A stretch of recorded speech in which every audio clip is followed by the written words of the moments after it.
Hi, Steve Waite here from the Business Centre with Barrett Campbell, our CFO. We're just going to give a quick update to JobKeeper. We'll call this JobKeeper 2.0. There are some very recent things that have occurred, one very recently that we want to talk about, but just 4 key aspects of it that we think are worthwhile revisiting as it's still an evolving piece. So Barrett, the 4 quick things we're going to look at today to give people an update. What's the first one? So the first thing we want to look at is obviously the deadlines change. So previously, the deadline for enrolment and payment was going to be the 30th of April, which is today. That's been pushed back for enrolment to the end of May and for the payment to the 8th of May that businesses have. So that gives people a little bit more time to get their affairs in order.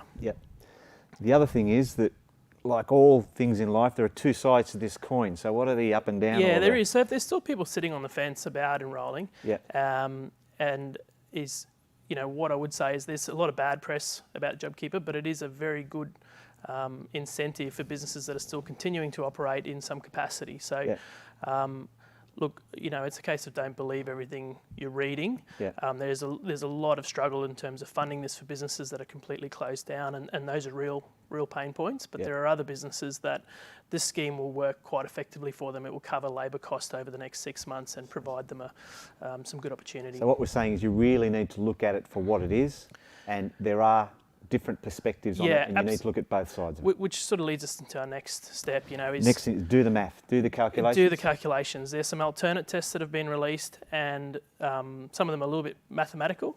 So it's a case of going through or talking to your advisor, getting specific advice, running those tests, running those calculations.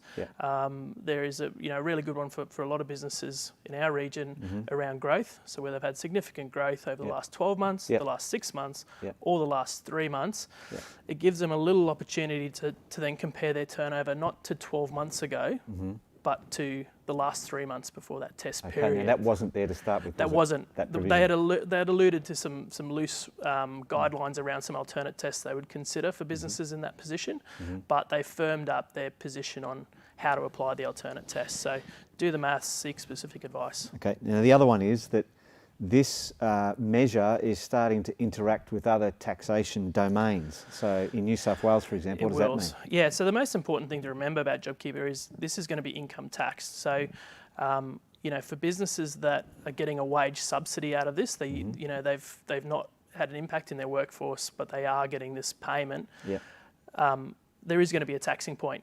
So it's just very mindful. Remember that for businesses that are passing on the benefit.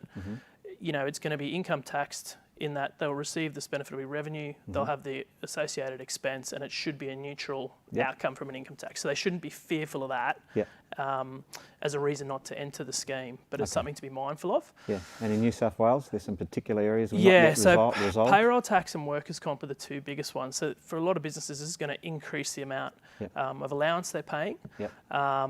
And typically allowances would have been captured under payroll tax and under workers' compensation. So what we don't know at this point is that they've had no official policy position. They're working on it. There's murmurs both ways. People are saying it's going to be in, it's going to be out, but there isn't actually an official position on it. So that tucks back into our one before about doing the calculations. Do the calculations, establish the benefit that's going to be to you, or how bad it would be for you. So even if you do qualify, do the calculation to work out whether you're actually putting yourself further behind by entering the scheme. If you've had to borrow money. So what's the cost benefit? Exactly. Okay. All right, folks. So that was our JobKeeper 2.0 update. So the deadline's been extended. There are 2 sides to the coin with regards to JobKeeper. Do the calculations and look at how it interacts with other taxation measures and other domains.